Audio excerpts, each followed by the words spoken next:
Hey, what is up everyone? Hope you're all having a wonderful time.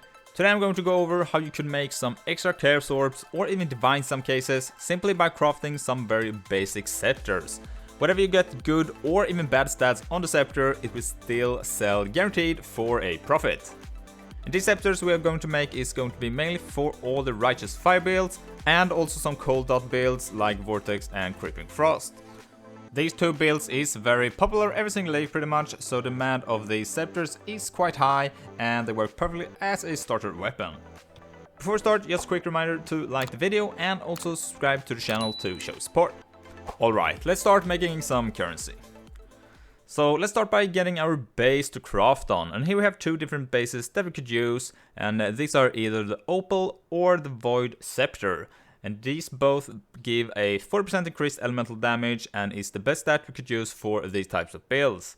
And it doesn't matter which base you use, the only thing to note here is that you want to get a item level of 84 or more on the bases, and that's simply so you can have a chance of getting the highest tier of the increased fire or cold damage. After we have the bases, let's look on the stats that we want to get for these weapons. And this is going to be +2 level of all fire or cold spell skill gems. And we also want either fire damage or cold damage over time multiplier, depending on whatever build you like to focus on. Me personally, I try to focus more for the fire builds because it feels like the demand is higher to those builds, but I like to have a couple of cold ones just in case. So let's start by getting +2 skills, and this is made very simply by doing the vendor recipe for +2 skills.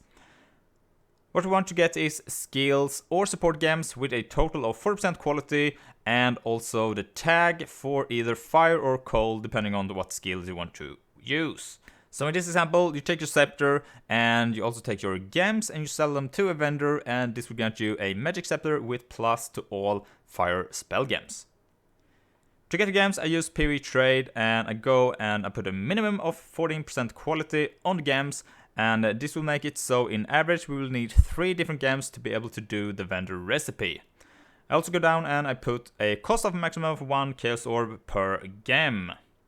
Next we want to go and open up a new web page, and here we want to Google firetag PoE and you will get to the wiki, and here you could go and just copy the skill name and paste it on the trade website and start to buy the gems.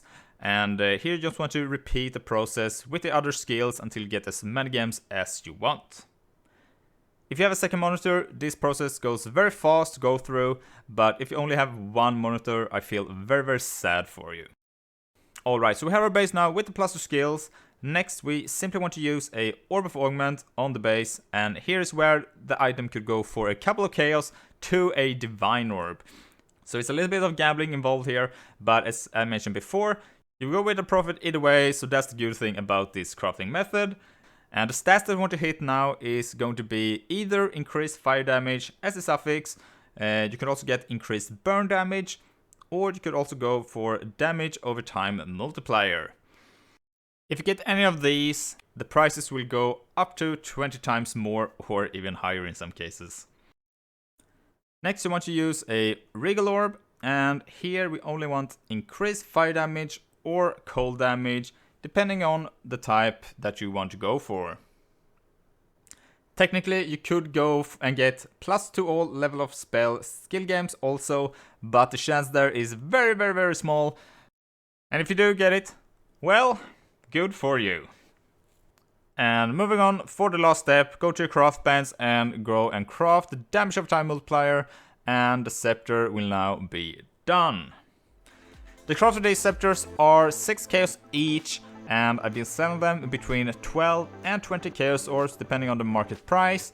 So it's a fun way of making some extra currency by simply crafting, and it seems like the cold base is selling for more, but the demand for the fire base is higher, so we still get more out of it in the end. And also, as I mentioned at the start of this video, if you get really lucky, sometimes it can really pay off. Alright everyone, thanks for watching, hope you liked the video, and don't forget to like, comment and subscribe, and I'll see you in the next one. Bye!